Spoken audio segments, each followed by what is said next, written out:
بل صرف اللهم صل على سيدنا وشفيعنا ونبينا ومولانا محمد وعلى آله وأصحابه وبارك وسلم يا رب صل وسلم دائما أبدا على حبيبك خير الخلق كلهم نحمده ونصلي على رسوله الكريم أما بعد فأعوذ بالله من الشيطان الرجيم بسم الله الرحمن الرحيم ومن احسن قولا ممن دعا الى اللہ صدق اللہ العظیم۔ میرے عزیز و دوستو بزرگ، اللہ تعالیٰ کا احسان ہوا، فضل ہوا، اللہ کا توفیق ہوا کہ اللہ پاک نے ہمیں مغرب کی جو ہے فرض نماز کو باجماعت کے ساتھ ادا کرنے کی توفیق عنایت فرمائی، اور اس کے ساتھ ساتھ تھوڑی دیر دین کی فکر جو ہے لے کر نبی پاک صلی اللہ علیہ وسلم کی مجلس میں بیٹھنے کی توفیق نصیب فرمائی۔ اللہ کرے ہم سبوں کو عمل کی بھی توفیق عطا فرمائے۔ میرے عزیز و دوستو بزرگوں، میں نے قرآن کریم کی آیت کو پڑھا۔ اللہ کا قرآن میں فرماتا ہے اس سے اچھی بات کس کی ہو سکتی ہے جو اعمال کی طرف، اللہ کی طرف لوگوں کو بلائے، اس سے اچھی بات کس کی ہو سکتی ہے؟ اس سے اچھی بات کسی کی ہو نہیں سکتی۔ اس سے خوبصورت بات، اس سے خوبصورت گفتگو کس کی ہو سکتی ہے جو اللہ کی طرف بلائے؟ میرے عزیز دوست بزرگوں، یوں بزرگان دین مثال دے کر یوں فرماتے ہیں کہ دو گاچھ ہے، دو پیڑ ہے۔ ہم لوگ کے بھاشا میں گاج بولتے ہیں، اردو میں درخت بولتے ہیں۔ تو دو پیڑ ہے، ایک پیڑ جو ہے ایمان والا پیڑ ہے اور دوسرا پیڑ شیطان والا پیڑ ہے۔ تو ایمان جو ہے گاچھ کا گوڑا ہے، یعنی بنیاد ہے، اور اوپر جو ہے چار اس کا جو ہے شاخ ہے، یعنی ڈل ہے۔ تو نیچے جو گوڑا ہے وہ سب سے پہلا جو گوڑا ہے، بنیاد ہے، وہ ایمان ہے، اور اوپر جو چار ڈل شاخ ہے وہ نماز ہے، روزہ ہے، زکوٰۃ ہے، حج ہے، اور اس کے علاوہ جتنے چھوٹے ڈل ہیں وہ صدقہ ہے، خیرات ہے، اچھا برتاؤ کرنا، حسن سلوک کرنا، کسی کے ساتھ میں مدد کرنا، اس کے ساتھ میں صلہ رحمی سے پیش آنا، وہ ساری چیز ہے۔ اور اس کا پھل ہمیں کہاں ملے گا؟ یہ گاچھ تو ہم نے لگائے دنیا میں، اس کا پھل ہمیں دنیا میں بھی ملے گا، اور اس کا پورا جزا جو ہے ہمیں قیامت کے دن اللہ تعالیٰ کی جنت میں مکمل عطا کرے گا۔ اور شیطان والا جو درخت ہے، پیڑ ہے، گاچھ ہے، وہ شیطان کا بنیاد گاچھ ہے، اس میں جوا ہوگا، اس کا ڈل، اس میں تاش کھیلنا ہوگا، اس کا ڈل، اور اس میں جو ہے گالی گلوچ دینا، غیبت چغلی کرنا، ٹی وی دیکھنا، یہ سارا چیز اس کا جڑ ہے، اور اس کا پھل کیا ہے؟ دوزخ کا آگ ہے۔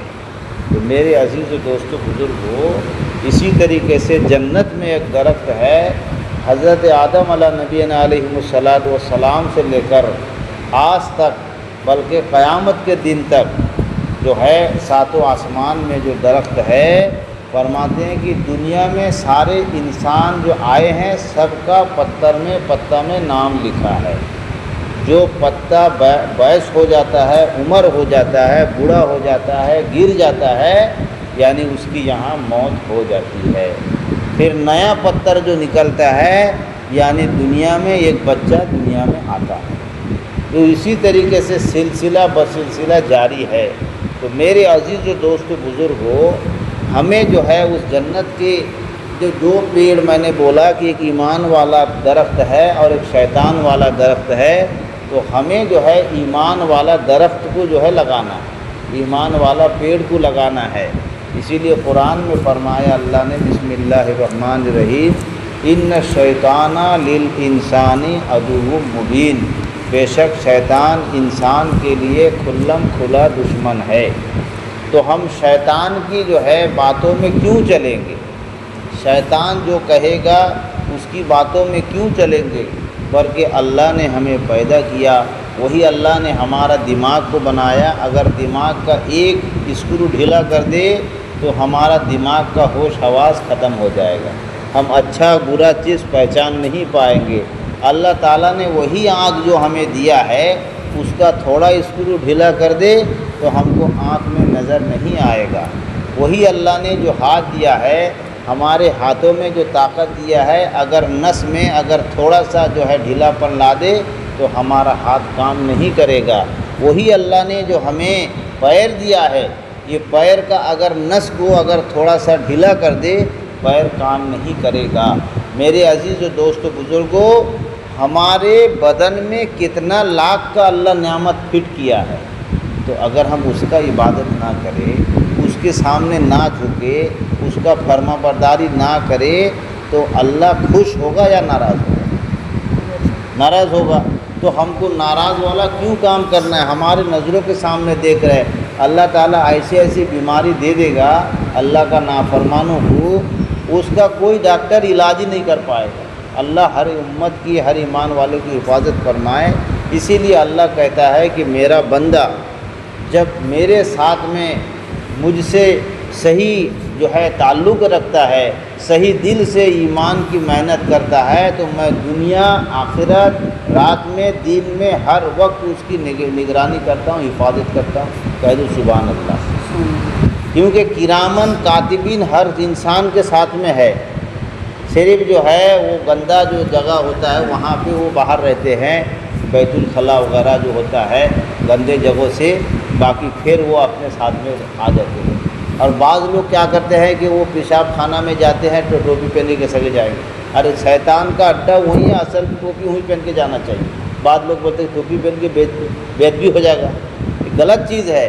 تو میرے عزیز و دوستو بزرگوں، اللہ کہتا ہے کہ تم اگر میرے طرف صحیح سے مضبوطی سے اپنے ایمان کا رشتہ جوڑ لو گے تو تمہارا صبح سے شام، شام سے صبح تک ہم تمہارا نگرانی کریں گے۔ فضائل صدقات ہے، فضائل اعمال میں دو حصہ ہے، ایک اول ایک دوم ہے دوسرا۔ تو اسی دوم کی کتاب میں لکھا ہے، ایک بندہ نے ارادہ کیا تھا کہ انشاءاللہ میں کل صدقہ کروں گا ارادہ کیا تھا۔ تو دان خیرات صدقہ کتنی بڑی چیز ہے۔ صدقہ کرنے کا ارادہ کیا تھا اور صبح سویرے کہیں اتفاقاً کام آ گیا، نکل گیا بائک میں، اور جاتے جاتے راستہ میں جو صدقہ کا ارادہ کیا تھا وہ آگے تھا، صدقہ کا جو ارادہ کیا تھا نہیں وہ پیچھے تھا، اور جو ارادہ نہیں کیا تھا وہ گاڑی چلا رہا تھا۔ تو راستہ میں ایکسیڈنٹ، بھیانکر ایکسیڈنٹ ہوا۔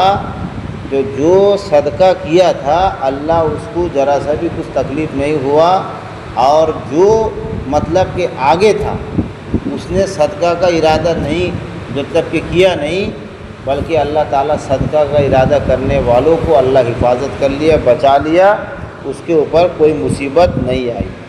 تو میرے عزیز و دوستو بزرگوں، اس سے پتہ چلتا ہے کہ صدقہ جو ہے کتنی بڑی چیز ہے۔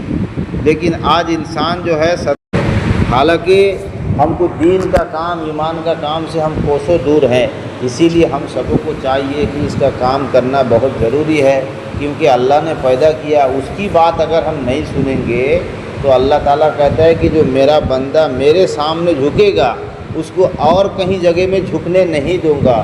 جو میرا بندہ مجھ سے ڈرے گا میں کسی اور سے ڈرنے نہیں دوں گا۔ میرا بندہ میرا در سے اگر نہیں مانگے گا تو ہم بہت جگہ میں اس کو ہاتھ جھولی پھیرانے والا بنا دیں گے، اور مجھ سے جو مانگے گا میں اس کو کہیں اور جگہ میں جو ہے مانگنے والا نہیں بناؤں گا۔ اسی لیے میرے عزیز و بھائیو، بزرگ دوستو، آج کتنا افسوس کے ساتھ میں کہنا پڑ رہا ہے کہ آج ہم لوگوں کا آج بستی ہے، دیکھو آج جو ہے یہ بیلا ہے، اللہ جو ہے بہت بڑی بات ہے جو مسجد اللہ کا گھر بنوا دیا ہے۔ تو دین کی محنت، جیسے مدینہ کا نام یثرب تھا، جب وہاں دین کی محنت ہوئی تو مدینہ منورہ اللہ چمکا دیا۔ تو میرے نبی کے ساتھ میں کتنا لشکر تھے، میرے نبی اکیلے آئے تھے، وہاں دین کا محنت کر کے مدینہ منورہ چمکا دیا اس نے۔ تو ہم لوگ کتنے 5-7 آدمی 10 آدمی تو بھی مسجد میں آتے ہیں، ہم ہی لوگوں کا انشاءاللہ محنت جب رنگ میں لائے گا تو یہ بستی میں جتنے لوگ سب مسجد میں آنے والا بن جائیں گے۔ کیونکہ آج ہم کو سمجھ میں نہیں آ رہا ہے کہ جیسے وہ جو ہے ایک شخص نے، ایک کارگزاری کے شخص نے بتایا یوں کہ ایک مینڈک جس کو ہم لوگ بینگ بولتے ہیں کنواں کے اندر ہے، تو وہ بنگلہ میں کیا بولتا ہے، یہ دنیا تے کنو موجن ہے۔ کیا بولتا ہے؟ یہ دنیا تے کنو موجن ہے۔ اس کا ہندی میں کیا ہوتا ہے؟ یہ دنیا میں کوئی دنیا میں مزہ نہیں، بنگلہ میں کہتا ہے۔ تو اوپر بیٹھا تھا کوا زمین میں، کنواں کا اوپر بیٹھا تھا، تو وہ ہندی میں بولتا ہے کہ کیا بولتا ہے، نہیں بولتے دنیا میں کونوں موجود ہے، دنیا تو دیکھا کہاں، تو ڈبہ کا بھیتر ہے، اوپر آگے دیکھ کتنا بڑا دنیا ہے۔ تو وہ بینگ بولتا ہے کہ یہ تو دنیا سکالے মাঝখানে ধারে আর দুপুরে মাঝখানে پھر আবার এধারে এই তো দুনিয়া, এই দুনিয়াতে কোনো মজা নেই۔ تو کوا بولتے تو بیوقوف ہے، ڈبہ کا بھیتر کنواں کا بھیتر ہے تو اتنی کو دنیا سمجھا، اوپر آگے دیکھ کتنا بڑا دنیا ہے۔ تو اوپر جب اس کو لے کے آیا اوپر تو پھر باپا باپو نے بڑا دنیا ہے۔ تو اسی طریقے سے آج ہم لوگ سمجھ گئے ہیں کہ ہم لوگ کا لڑکا پڑکا بیوی بچہ دنیا کا کاروبار یہی چیز ہم لوگ کا کام ہے، باقی اللہ رسول کا کام ہم لوگ کا ذمہ داری نہیں ہے، کام شدھ دنیا داری کے کام ہے۔ اللہ نے قرآن میں جب کہ فرمایا بسم اللہ الرحمن الرحیم واللہ خیر الرازقین، اللہ بہترین، اللہ نے تو وعدہ یہ کیا تھا کہ میرا بندہ میرا عبادت کرے اس کو روزی میں دوں گا، میں پورا انتظام کروں گا، لیکن اللہ تعالیٰ کا رسی کو چھوڑ دیے، اللہ کا حکم توڑ دیے بول کے آج ہم لوگ روزی کے لیے بل بلا رہے ہیں۔ تو اسی لیے میرے عزیز و دوستو، ہم لوگ جب اللہ کے راستے میں نہیں نکلیں گے تو سمجھ میں نہیں آئے گا۔ تو انشاءاللہ سب ساتھی بولو 4 مہینے انشاءاللہ جماعت میں جائیں گے، بولو 4 مہینہ ارادہ کرو، چلہ کا بھی ارادہ کرو، انشاءاللہ بولو، ارادہ کرو انشاءاللہ، ارادہ بولو کہ انشاءاللہ ہم لوگ جائیں گے۔ دیکھو تڑپ تمہارا دل میں انشاءاللہ جب نہیں نکلے گا تو تم کو کبھی مکہ حج کرنے جانے کا توفیق ہوگا نہیں۔ جیسا مکہ جاؤ گے نہیں انشاءاللہ ہم کہیں گے، اور اگر پیسہ ہی پیسہ سے آدمی جا سکتے نہیں، اللہ کا جب حکم ہو جائے گا، میرے نبی کا اشارہ ہو جائے گا تو ہم ضرور پہنچ جائیں گے۔ کیسے پہنچو سمجھ میں نہیں آئے گا، تو اسے 4 مہینہ کا چلہ کا ارادہ کیے ہیں، 3 دن کا نقدہ انشاءاللہ پورا کرو حافظ صاحب۔